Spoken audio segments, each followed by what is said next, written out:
Welcome to Flipping the Table.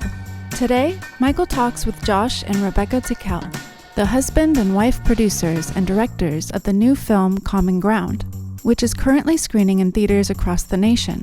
Their conversation focuses on the opportunity regenerative agriculture offers to those who produce our food, something critical today in a world where farmers and ranchers are stressed by immense economic, ecological, and societal challenges. The film features farmers, ranchers, scientists, policymakers, and some of the biggest names in film and television, all of whom want to see our farmers and ranchers thrive, our kids and families be healthy, and our nation remain strong, vibrant, and a leader in meeting the challenge of climate change. Enjoy the show. Those listening to this podcast know I've been focused for most of the year on what is called regenerative agriculture. We've tried to define it because it is quickly replacing the terms organic and sustainable in the nation's popular discourse. My guests today, Josh and Rebecca Tickell, give us the best definition I've yet seen, along with much more, in their new feature documentary film, Common Ground. Both Josh and Rebecca are veteran filmmakers with over a dozen films behind them. I especially like their 2021 film called Revolution Generation, which reveals incredible facts and stories about the emerging power of millennials. Their new film, Common Ground, builds off their 2020 film, Kiss the Ground, which focused on the value and power of soil.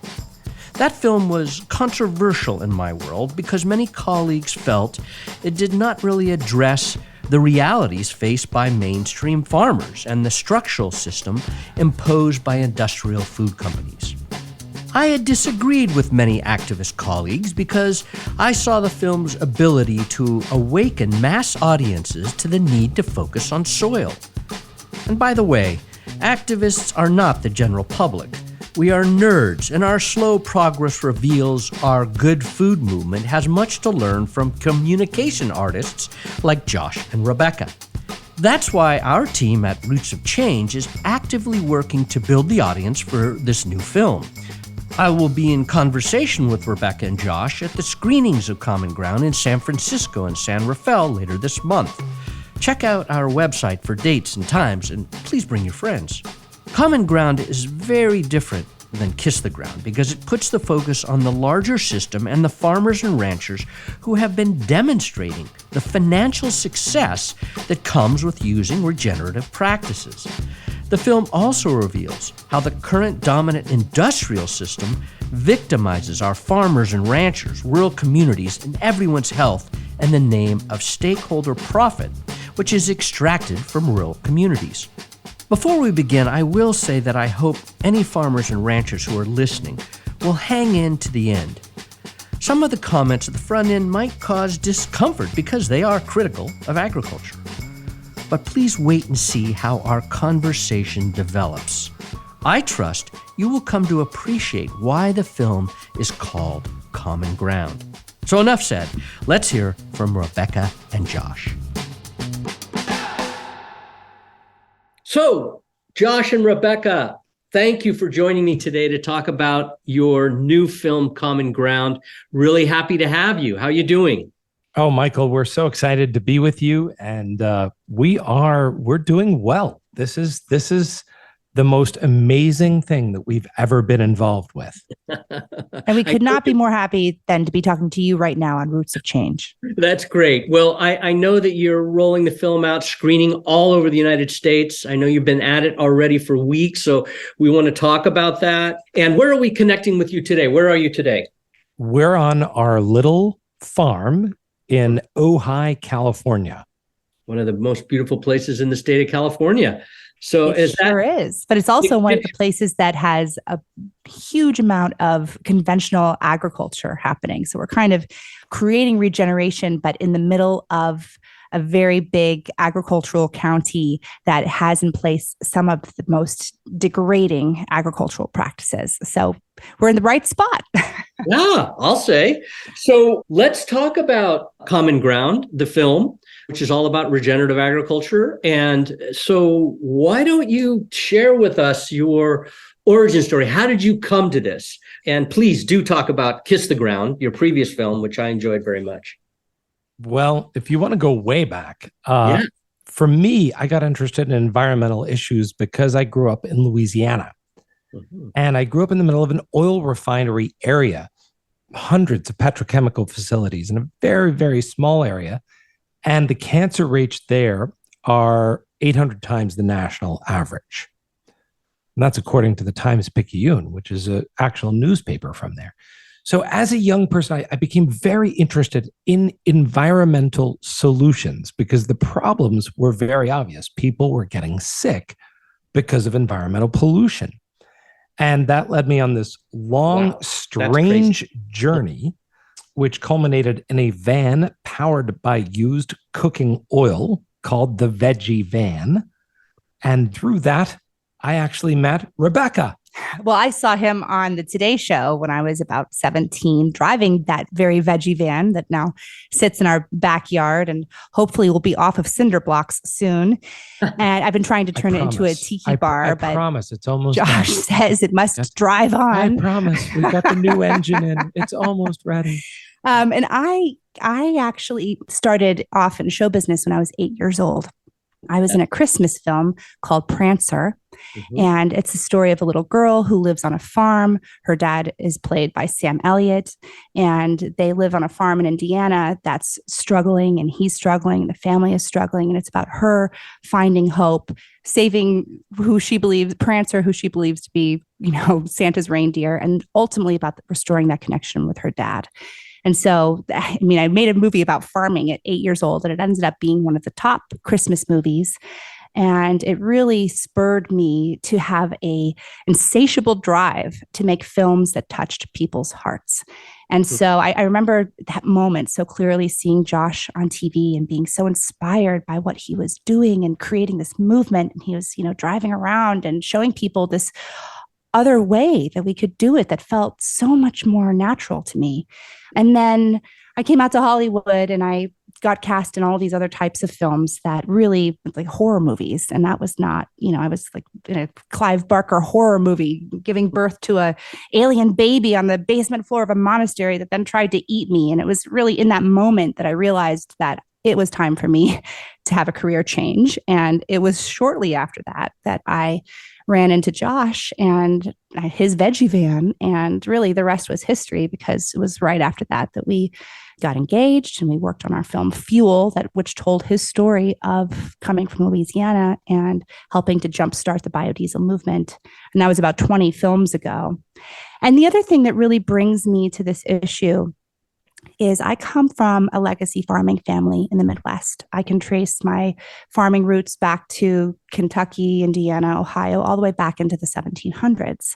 And so my family, my dad used to stand in vats of DDT and 2,4-D all the way up to his shoulders. And all of my aunts and uncles have paid the price for being exposed to these chemicals every single day on the farm growing up. And I have witnessed firsthand the cost that farming families pay for this way of agriculture that's not just degrading the land. It's not just disconnecting food from its ability to be nutritious. And it's not just destabilizing the climate because of desertification. It is forcing farmers who've been doing this for generations and generations to go bust. And so, this journey with my dad, having been a conventional farmer, and then him for the first time ever after Kiss the Ground came out and these long conversations, he started growing organic vegetables for the first time. And so it's a miracle. It's a part of that relationship with him. He and I have very different views, but we were able to find that common ground. And it was amazing. And that was part of what shaped us telling the story in the way that we do, that really does prop up the farmer as a hero. Because in America, we have this idea of the American farmer as being this celebrated thing. But in reality, our system treats farmers like debt serfs, and we're all paying the price for that. Yeah, that's really interesting. I'm right now reading Wendell Berry's newest book called The Need to Be Whole, which is bringing up a lot of the same points that you brought up about what we have done to farmers in this country and what we've done, our thoughts about labor. I mean, all kinds of things. And it is it's one of the great tragedies that doesn't get discussed enough. So I'm really, really happy to hear how that's part of your message. There's a different way for us to think of and treat our farmers. So that's fantastic. So let's get into the film then. I mean, well, actually, why don't you talk a little bit about Kiss the Ground too? Because I know that was the precursor film, let's say the Act One, so to speak. Yeah. I mean, Kiss the Ground, it took us 7 years to make. Even though it came out in the middle of COVID, somehow it managed to really break through and reach that tipping point and help bring the concept of regeneration into the mainstream. So for a lot of people, watching Common Ground or hearing about Common Ground, that was their first time learning that we can actually draw down carbon and put it into soil. And by the way, it makes the soil healthy and all of the benefits when we start taking care of soil. And so that really covered that very basic concept in a way and introduced it to the world. I think it was Modern Farmer said it put regeneration on the map. I mean, obviously regeneration has been practiced by Indigenous people for a long time, but Kiss the Ground really helped reach people today and farmers today and showing them that there is an alternative to conventional agriculture. Mm-hmm. I think for us, Kiss the Ground was a remarkable surprise. Part of what happened with the film, of course, is we were going to premiere at the Tribeca Film Festival in New York with all these celebrities. It was going to be amazing. And that was, January of 2020. And then came February, and then March happened. And, by February, there were people who were talking about this virus. And we were like, well, they're not going to shut down New York over a virus. Well, little did we know, right? So the world changed so radically during that period of time. People were stuck at home for a long period of time, for the most part. And when you're done watching Tiger King, what do? Right?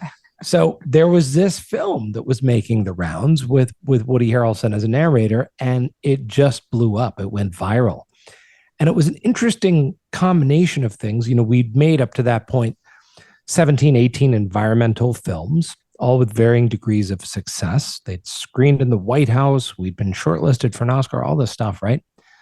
But in terms of kind of mass consciousness, hadn't really hit that moment. But during COVID, people were stuck at home. A lot of people were sick, and they were asking questions like, why are we sick as a society? Why does 7 out of 10 Americans have a chronic disease related to nutrition?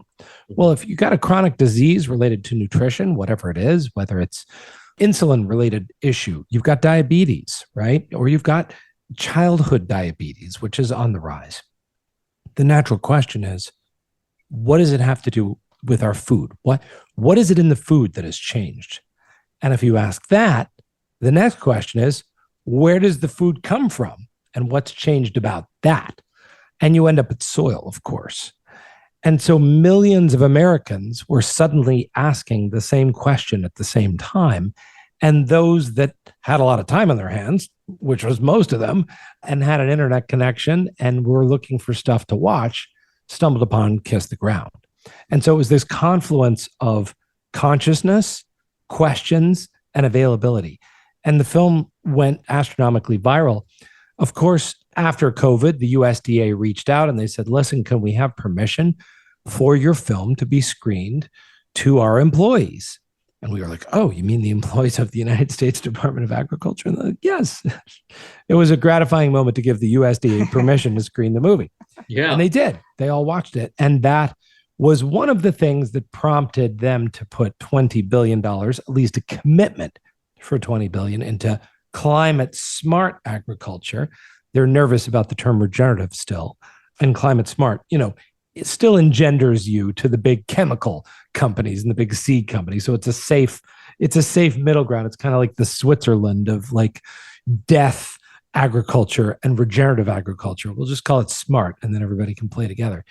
But, even though it had its problems, that commitment, the first tranche of money, 2-point-something billion, a lot of that has gone to genuine regenerative projects, which is encouraging to see the government that is both, pro spraying chemicals, earth destruction, and now pro regenerative. So at least we've moved from just being pro destroying, at least we're in a schizophrenic stance where the government is both pro the bad stuff and pro the good stuff all at the same time. Mm-hmm. Yeah, I can say that we're working on a project Roots of Change called Growing Grass, which was funded by the Climate Smart Commodities Partnership Project, which is what you're referring to, that first program. And we are working with beef and bison producers who are practicing regenerative and going to be part of research and certification processes. And I'm quite excited about it because I think there's real opportunity. And we're having our first meeting with producers this week, actually, on Thursday. It's really exciting to know that that USDA embraced the first film, Kissing the Ground. And then is that what sparked this interest in doing a follow-up film, Common Ground?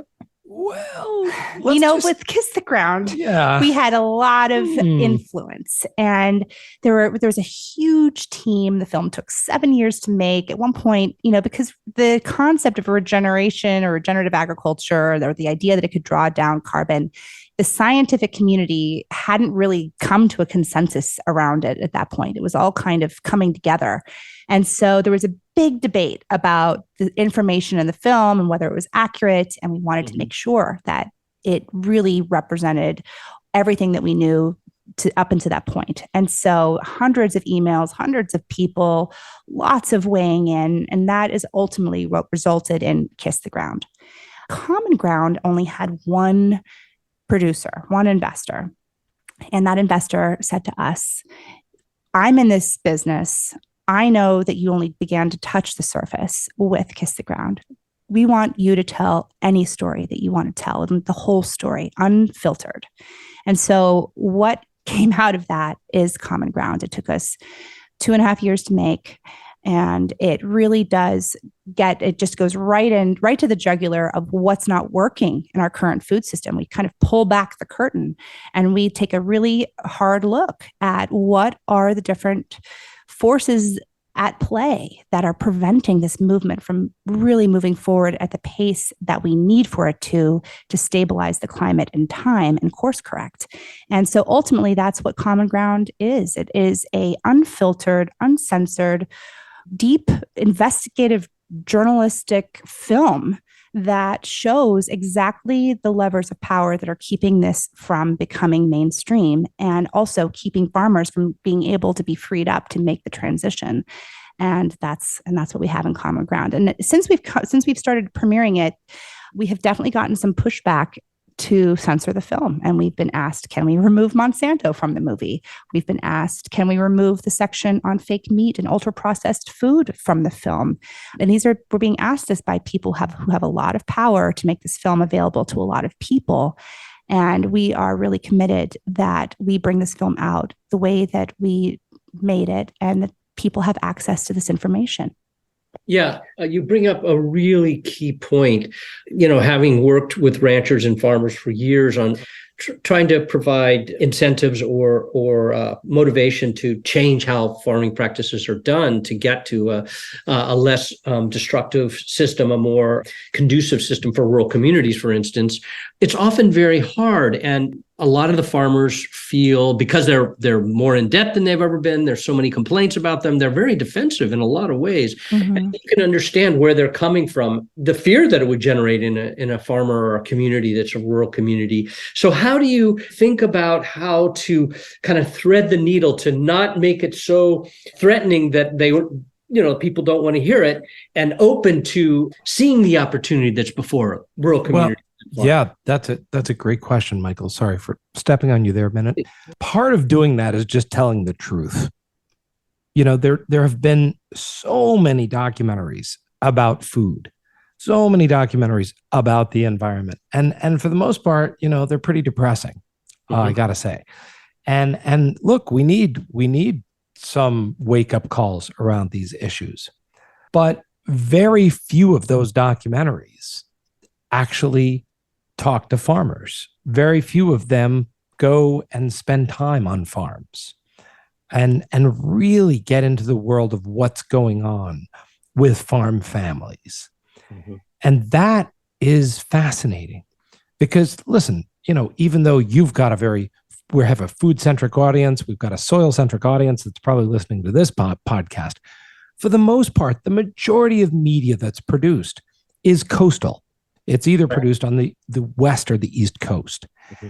And our perception of America is relative to the media we watch, right? And the media we watch doesn't have the perspective of a huge portion of the country that lives in the middle of the country, mm-hmm. in which, yes, there may only be 2 million registered farmers in the US that we would consider to be quote unquote real farmers. But for every farmer, there's a banker that's dealing with the loans. There's a family, there's schools, there's nurses, there's hospitals, seed distributors, and so on and so on. And so, so the multiplier effect of one person who quote unquote farms is probably in the range of 50 to 100 people. Yep. Easy. Well, now you're talking about a tremendous quantity of the country that's unrepresented or underrepresented in media. And part of what we wanted to do with Common Ground was tell the truth about where farming is at and where farmers are at today. And we deal with hard subjects. We deal with debt, we deal with suicide, and we deal with cancer in family farms. And then we tell the truth about what is working with regenerative farms. And we show Rick Clark. And Rick, what was great about Rick, we filmed a lot of regenerative farmers and their stories are all good, but you don't have that much time in a film. You're 100 minutes, you're in, you're out. Right. We wanted a farmer who was not afraid to talk about money because, people are proud. We don't like to talk about our bank accounts. That's kind of, that's sensitive territory. But Rick was bold and he was brave enough to say, look, here's how much I'm spending. Here's how much I'm making. Here are the real numbers. Come look at my books. I'm an open book. And that kind of truth speaks to so many people in the Midwest who might otherwise think that this regenerative agriculture stuff is fairy tale coastal hogwash, like tell me about the money, how am I going to sustain this operation that my family has sacrificed for generations to keep going? Mm-hmm. And that truth has never been told in a film. It's never been, exposed that so much of the $100, $200, $300, $400, sometimes $500 an acre that people are paying, it's unnecessary. It's money that's poorly spent because the soil doesn't need that stuff. B, it's part of a propaganda machine that has sold these chemicals into Middle America like a drug dealer sells an addictive drug into a community. And C, when you really boil it down, that is money that is tearing out of Middle America. You're literally ripping the money out of the middle of the country. And a good portion of it is going to companies that are overseas. So why in the world are we paying companies like Bayer Monsanto, a German-based company? Why are we paying German companies American cash to sell chemicals that kill people and destroy the soil? That is truly insane. And that's the kind of truth that we didn't want to shy away from in the film. And that's why Common Ground is sweeping the nation. It's why it's so powerful, because people are afraid to tell these truths. And we got a chance to be relatively fearless and completely uncensored. We hope you're enjoying the conversation. If you are, please rate our podcast and offer a review. Your voice will help us grow our listener base, which helps us sustain the funding to share these conversations with the people and organizations shaping a more just and regenerative future. A future in which the food and farm businesses are helping to solve the largest challenges of our time. I think one of the best pieces of the film, or one of the best characteristics of the film, is that it does visit with a lot, and we do hear a lot of voices of farmers. I mean, you mentioned Rick, but you have Gabe and you have several others. So do you want to just talk about some of the folks you picked and why you picked them to be in the film?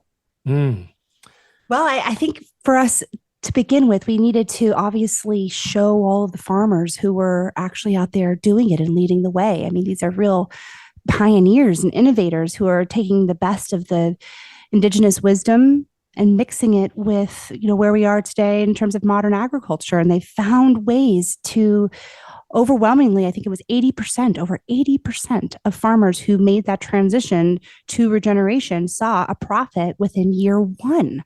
And so we really wanted to highlight some of those stories and also, of course, continue with Gabe Brown, who we saw and met, many of us met for the first time in Kiss the Ground, the incredible farmer in North Dakota, who you see in Kiss the Ground saying, where do you want your food to come from? I think the answer is obvious. And so we follow his journey some more, and it's a surprising journey, unfortunately, in Kiss the Ground. I'm not going to say too much about it, but his story is very powerful. And I think, it was a real question for him about whether he wanted to tell it. And for him, being a religious man, he really did some soul searching, and he knew that he had to tell his story, and that if it could help just one farmer, that he was going to do it. And so Gabe Brown is prominent in the film as well. And then we also wanted to show how people who aren't on big farms could get involved. So we show small scale farming, and we show that all over the US, and also urban farming, ways that people in cities can participate in growing regenerative organic food. So the film really does have access to farming for anyone, no matter who you are, whether you live in a city or whether you're on a farm or whether you're in a suburb. And then the film, instead of having a traditional narration, the film is a love letter to our children. And originally the idea was that it was, our love letter to our kids, me and Josh. We have a 6-year-old and a 9-year-old. And, we think about what their future will be. And it's a big motivator for Josh and I to sort of relentlessly work on this and to not quit until it's taken off and we're really doing it. And so they really are the driver for us. And we know that that's true for so many people. So the narration of the film, the backbone of the film, is this love letter to our children that says, yes, we've gotten ourselves into this situation and it doesn't have to be this way. And there is a way out, and it's called regenerative agriculture. And then it's followed with a promise that we're going to fight like hell, pardon my French, to change the course that we're on and save the future for future generations.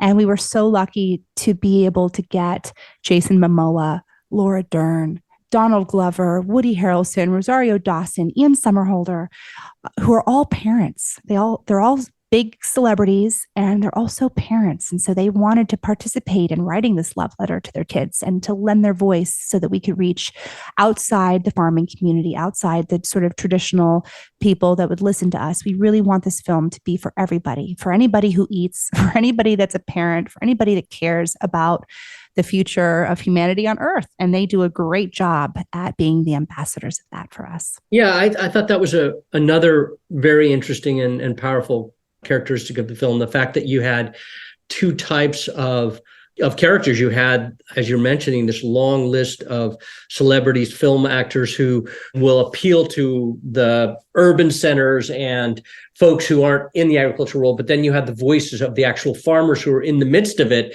or have experienced things. The piece about suicide, which was really powerful. The wife, that was really powerful. And then the other piece that I wanted to get to, and I think Let me just say something real quick about Amber Dykeshorn, who we film. She's a real advocate for letting people know about farmer suicide. Her family went through it. We saw her story. We were so impressed with her ability to communicate and articulate what she and her family had done, and her willingness to do that so that other families wouldn't have to endure it as well. And I didn't know how to get a hold of her. And this is the power of community. I knew where she lived, so I called the hardware store in her town, and I asked if they knew her, and the woman was very suspicious. Mm-hmm. And then I kind of threw in there that I was in the movie Prancer as a kid, and that actually helped in a big way. Mm-hmm. And then about an hour later, I got a call from Amber. And so wow. I'm like so grateful to her and to her family for being willing to let us share her story in the film. It's so powerful. Yeah. And what's interesting is the head of the American Farm Bureau Federation, which is really the organization that represents big agriculture in Washington, D.C. And, they're even doing ads and public service announcements about farmer suicide and calling on farmers to reach out and seek help. And I thought that's a nice synergy there. Maybe you can get, we can get some connection, some common ground around that. But the other piece I wanted to get to was the scientists you brought in. I thought that was a really intelligent thing to bring up, this connection between industrial agriculture, commodity agriculture, and the stranglehold it has on science in many ways. You want to talk about that? Absolutely. And, folks who are listening to this podcast, they can get more information at commongroundfilm.org, commongroundfilm.org. It's a place where we put a lot of this information. We're dumping more and more information into that website every day to give people access to the science, as you said, and to some of this content. Our perspective on anytime we make a documentary, we want to have a mix of people who are practicing whatever we're talking about in the real world and people who are looking at it from a scientific perspective. And part of what the breadth of science that we wanted to show was not just ivory tower people, but people who had been part of the USDA, people who had been part of the NRCS, people who had been part of the FSA, or, major government bodies, all the way through the FDA. Because when a scientist has a moral compass and somebody says, look the other way, even if they work for a big, powerful agency, they will say, well, that's not actually how science is done. We don't just do science based on who's gushing the money hose. And so part of the interesting thing about the scientists who showed up to talk about these issues is many of them had worked at very large government agencies, and they had gotten, high accolades for their scientific rigor. And they're so rigorous that when push came to shove with corrupt money coming in to tell them what to say, they left. And that was an interesting trend that we found in the film as we interviewed people. Oh, you've got to talk to this person because they actually, people in actual government agencies couldn't talk to us for the most part, but they would refer us to colleagues who had left and therefore they could talk. So, there is a cultural war that we face around these issues. And science itself is under a microscope. It's being pushed. And it's being pushed by very powerful, very moneyed interests, not to talk about the dangers of chemicals, not to reveal the power of soil to regenerate itself with human management. Let's face it, food in North America is a $1 trillion total area market. It's, aside from water, it's the one thing we can't live without. So you control the food, you control everything. And in a way, Common Ground shows, listen, that is totally antithetical to our rights as human beings, our rights as Americans, our rights as just creatures of the earth. Like, the earth produces food in a compatible way with our biology. For somebody to take that and control it and sequester it and shove it full of chemicals and then feed it back to us, especially our children, I think that's immoral. And for scientists to stand up for science and just say, look, I'm not going to do the wrong thing, and I'm going to speak the truth about what I've scientifically seen over the course of 10, 20, 30, 40, 50 years. Some of these people have been doing this for a long time. I think that's bravery and courageous. And that's what those scientists in this film did. Mm-hmm. Yeah, it was quite compelling. It's a very interesting mix of characters, people, voices, perspectives. And going back to my earlier question about trying to thread this needle, we're living in this super polarized moment where right and left, coasts and center, Democrats, Republicans are all, in this incredible conflict. And look what's happening in the world. You have the Ukraine, now you have Israel, threats in South China Sea. This is all context for trying to get messages out, trying to change the way people think about the world. Do you worry about the challenge of adding to the polarization? Is that a concern? We have to tell the truth, and we also have to figure out how to open minds. I mean, what are your sense of that? I mean, I keep coming back to this because I'm in the middle of it myself, working with people from all sides of this and trying to get past this impediments and the defensiveness and the view that my view is the right view. Well, one of the things that we like to say is common ground is omnipartisan. We welcome people from different ideologies. We welcome people from different walks of life. We welcome people who have a different perspective on religion and all of the things that make us different as Americans, make us strong as a country. And the same with our planet. All of the things that make us different as people make us strong as a species. Nature needs biodiversity to flourish. As humans, we need diversity to exist. That's how we share and collaborate and create new ideas and make new things. Common ground speaks to the one thing that we all share, no matter where we come from or what we think. Literally, we are all connected to the surface of the planet. We have not devised a way to live without it.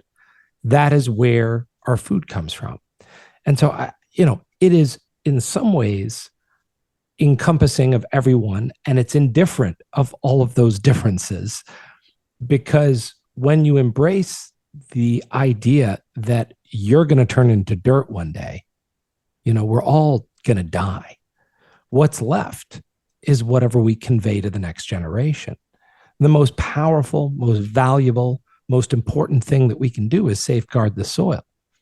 And I think everyone on earth can get behind that. It's a real, absolute, universal message. Mm-hmm. In the film, there's a whole sequence with a farmer who's elderly, and he's driving his tractor, and then he goes to the bank and he takes out a loan, and then he goes to the grain mill and he buys a bunch of chemicals and grains, and you can just really see on his face and on his old hands, the wear and tear of farming. That's my dad. And the actual person in the film is her father. He's my actual dad. That's who we filmed for that sequence. Yeah. Wow, beautiful. Also, where we live here in Ojai, surrounded by massive farms that are exporting crops that are grown conventionally. And the conversations we're having there, I mean, we're really seeing where, I'll speak for myself, I've seen where I've been limited in my ability to communicate this. And like you said, that can put people on the defense right away. Mm-hmm. And one of the things I've learned is, to lead with the things that I know are important to them. So like, I know my dad, I know he doesn't want to be on a subsidy, that goes against his whole worldview. I know that my dad wants a legacy and for his farm to live on, and then he doesn't want to harm himself or his family or his neighbors. Like, he really cares deeply about that land. Mm-hmm. He's a steward of that land. And I think the other thing that really, really resonates with farmers who are facing all these pressures is a way out. There's profit. And it's not just me saying that. This is backed by farmers just like him who have done it and taken the risk and are now reaping the benefits of that. And so, for me, it's been about learning to ask questions and then pointing to profit. I mean, when you watch Common Ground, the first thing that we dive right into is the profit, because that's really interesting. That's a way for farmers to thrive, and that's what they want. And we're all committed to that.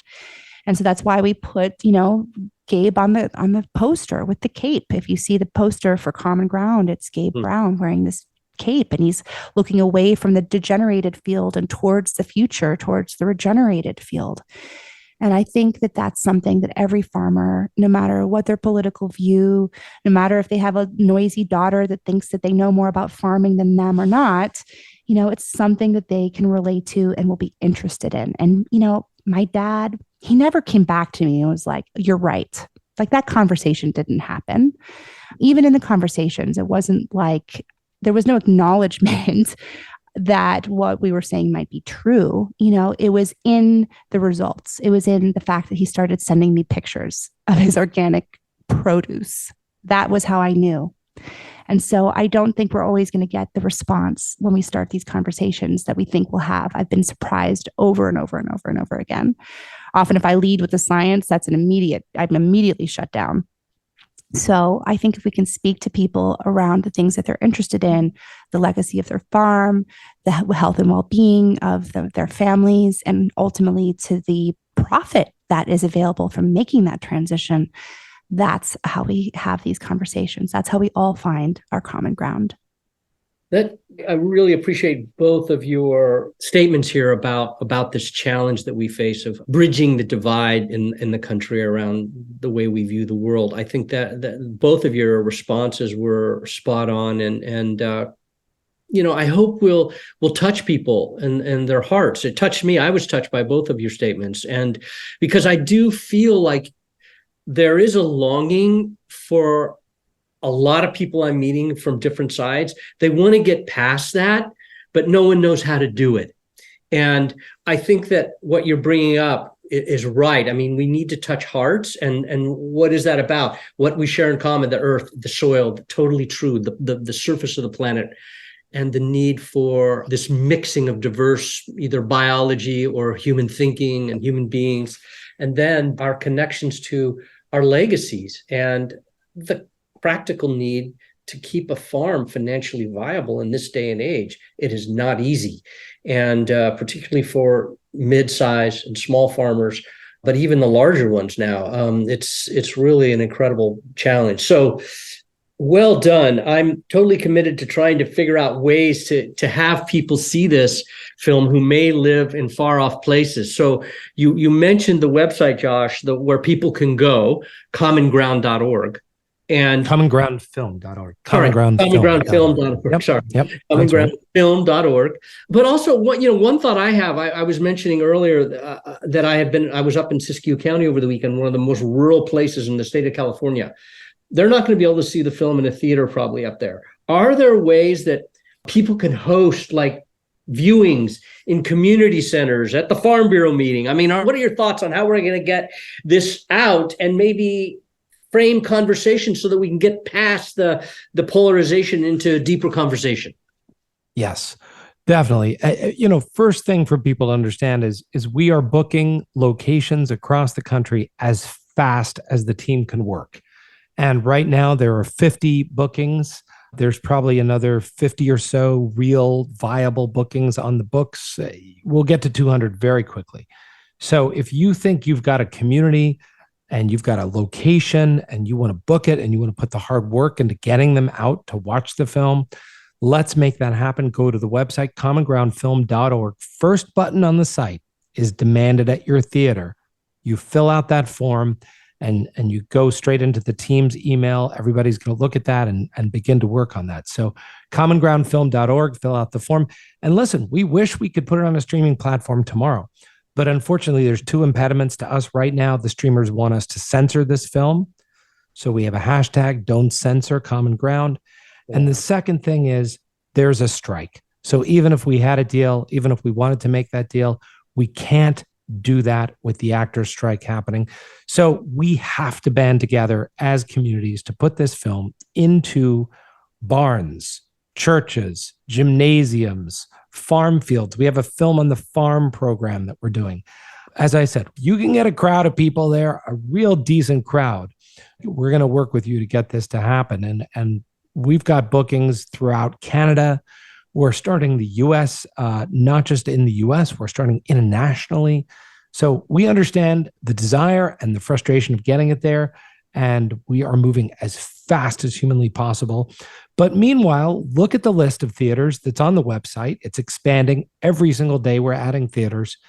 And if it's close to you, close enough to drive, get there. Vote at the box office or buy tickets for somebody else and send them. Because every single ticket sold is a vote to the US government. It's a vote to the media companies. It's a vote to the world to say, yes, we want this information. We want it uncensored, and we want the truth, and we want it to empower us in our communities to do this good work. We want farmers to be profitable. We want them to be debt-free. We want food for children to be healthy. We want it to be free of chemicals and pesticides. And we want to know that when we put that plate on the table, that our kids are safe and they're taken care of and they're not being poisoned for profiteering. That's what a ticket means to this film. So I cannot encourage people enough to get it into the theater, book it, demand it. And if it's in a theater, support it. Get there, buy tickets, give tickets. Let's make this heard everywhere. Great. Nice way to end. Really want to thank you both, Josh and Rebecca. You've done a tremendous thing, and we look forward to having more conversations with you in San Francisco, San Rafael, and Santa Cruz in the weeks ahead. And I know you'll be doing it all across the country. And we have a list of places we'd like to see it, and we will submit that and work to have that happen. So thank you for your commitment to this topic. Not a lot of people are. So really, really glad you did it. Thank you. Michael, thank you, and thank your beautiful listeners out there. Yeah, we are so excited to see everyone at the Common Ground Theater or at your farm or your school, wherever you may be. We made this movie for you, and we can't wait to see you there. Thank you for listening, and thank you to our sponsors, the Ladybug Foundation, Dan and Quincy Imhoff, Beth and Mark Wyatt, Cindy Daniel, and Doug Lipton. Roots of Change is a program of the Public Health Institute.